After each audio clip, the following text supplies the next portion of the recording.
नमस्कार, नॉलेज सृजन में आपका स्वागत है।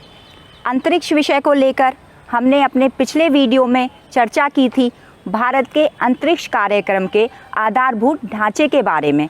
आज के वीडियो में हम चर्चा करेंगे कक्षाओं यानी ऑर्बिट की, क्योंकि सैटेलाइट लॉन्च व्हीकल्स और सैटेलाइट्स की जानकारी से पहले हमें कक्षाओं और ऑर्बिट के बारे में जानना ज़रूरी है। ऑर्बिट यानी कक्षा का अर्थ है वह रास्ता जिस पर कोई भ्रमणशील ऑब्जेक्ट किसी एक पॉइंट की परिक्रमा करता है, जैसे पृथ्वी सूर्य की परिक्रमा करती है और परिक्रमा के इस रास्ते को ही कक्षा कहते हैं।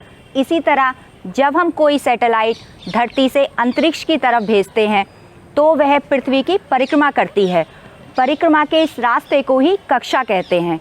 कक्षा एक नियत वृत्ताकार और अंडाकार मार्ग होती है जो बदलती नहीं है। कक्षा एक नियत मार्ग है जिस पर चलकर कोई भी आकाशीय पिंड या सैटेलाइट किसी अन्य आकाशीय पिंड या पृथ्वी की परिक्रमा करता है।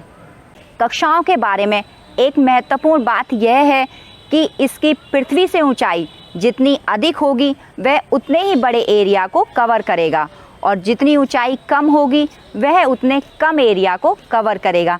लेकिन साथ ही यह भी है कि कम ऊंचाई से काफ़ी नज़दीकी मॉनिटरिंग भी की जा सकती है। अंतरिक्ष विज्ञान में कक्षाओं के सामान्य तौर पर 6 प्रकार हैं। पहला है लो अर्थ ऑर्बिट या पोलर ऑर्बिट, जिसे हिंदी में निम्न भू कक्षा या ध्रुवीय कक्षा कहते हैं। लो अर्थ ऑर्बिट की ऊंचाई 200 से 2000 किलोमीटर तक होती है। इसमें उपग्रह नॉर्थ से साउथ की ओर पृथ्वी के दोनों ध्रुवों के ऊपर से गुजरती है और 24 घंटों में पृथ्वी के एक से अधिक चक्कर लगा सकती है।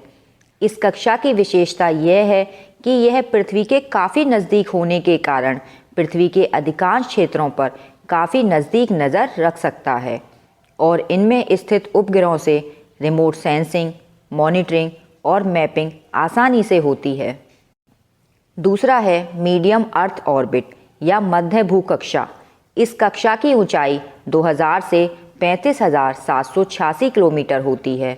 इस कक्षा के उपग्रहों से नेविगेशन, कम्युनिकेशन के कार्य लिए जाते हैं। तीसरा है जियोसिंक्रोनस ऑर्बिट यानी भूतुल्यकालिक या भूसमकालिक कक्षा।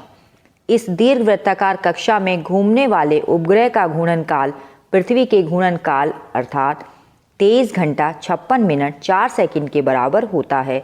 इसलिए इसे भूतुल्यकालिक या भूसमकालिक कक्षा कहते हैं।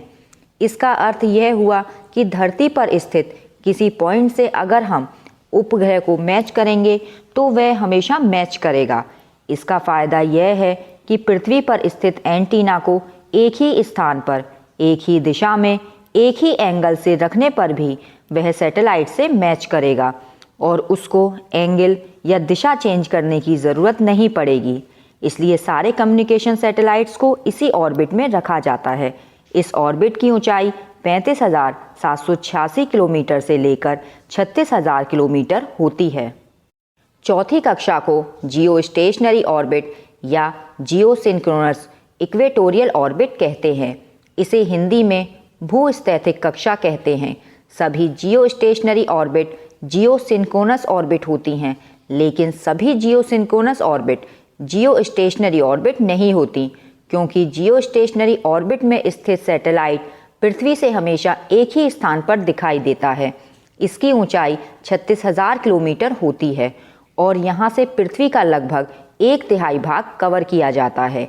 यह कक्षा भूमध्य रेखा के ठीक ऊपर 0 एंगल पर होती है और इसमें स्थित सैटेलाइट के घूमने की दिशा पृथ्वी के घूमने की दिशा के समान होती है।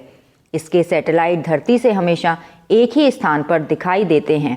इस कक्षा में कम्युनिकेशन तथा मौसम विज्ञान से संबंधित सैटेलाइट्स को स्थापित किया जाता है। पांचवा प्रकार है सन सिंक्रोनस ऑर्बिट या सन सिंक्रोनस पोलर ऑर्बिट, जिसे हिंदी में सूर्य तुल्यकालिक कक्षा या सूर्य तुल्यकालिक ध्रुवीय कक्षा कहते हैं।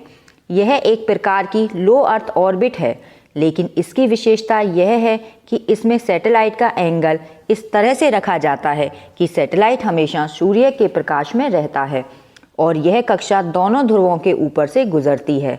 इस कक्षा में रिमोट सेंसिंग सैटेलाइट्स को रखा जाता है। छठी कक्षा को जियो सिंक्रोनस या जियो स्टेशनरी ट्रांसफ़र ऑर्बिट कहते हैं।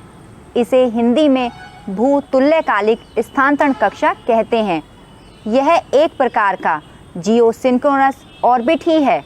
फ़र्क बस इतना है कि इस दीर्घवृत्ताकार कक्षा में सैटेलाइट को सैटेलाइट लॉन्च व्हीकल से पहुंचाने के बाद थ्रस्टर की मदद से उन्हें निर्दिष्ट कक्षा में स्थापित किया जाता है। आज के वीडियो में बस इतना ही। अगर आपको हमारा वीडियो अच्छा लगा हो तो हमारे चैनल को सब्सक्राइब कर लीजिए और मिलते हैं नेक्स्ट वीडियो में। तब तक के लिए नमस्कार।